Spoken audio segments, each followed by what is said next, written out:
আসসালামু আলাইকুম। অবশেষে নতুন শিক্ষামন্ত্রী আপনাদের অটোপাস দেওয়ার ঘোষণা দিল।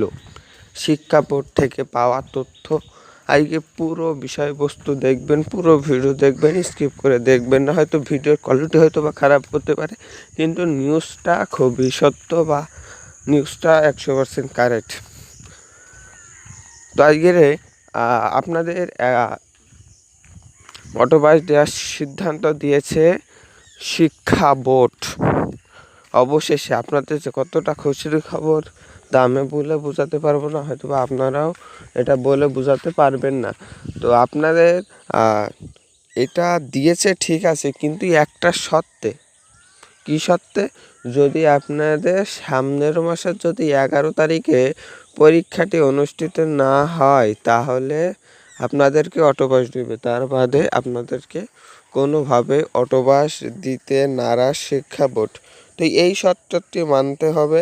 তো আগেকারের পুরনো শিক্ষামন্ত্রী বলেছিল যে 11 তারিখে পরীক্ষাটি অনুষ্ঠিত না হলে অটোপাস দেওয়ার সিদ্ধান্ত নেবে।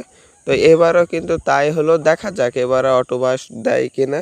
তো আপনাদের অটোপাস পেতেও আপনারা অটোপাস পাননি, তো সেজন্য অনেক দুঃখিত হয়তো বা আপনারা। তো আমাদের সকল প্রকার আপডেট নিউজ পেতে আমাদের চ্যানেলটি সাবস্ক্রাইব করে রাখতে পারেন, পাশে থাকা বেল আইকনটি বাজিয়ে রাখতে পারেন।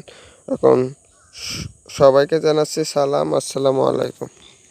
এবার আরেকটি বিষয় নিয়ে আলোচনা করা যাক। এবার যদি আপনাদের সামনের মাসে 11 তারিখে পরীক্ষাটি অনুষ্ঠিত হয়, তাহলে আপনাদের পরীক্ষার প্রশ্ন কেমন আসবে? আমি আবারও বলি, পরীক্ষার প্রশ্ন বা একবারই বলি, হয়তো একটু কিছু বিস্তারিত। তো আপনাদের পরীক্ষার প্রশ্নটি খুবই হার্ডে আসবে। কি বললাম? খুবই হার্ডে আসবে। যেমন আগেকার শিক্ষামন্ত্রী যে বিষয়গুলো করেছিল, সেই বিষয়গুলো এখন আর থাকবে না।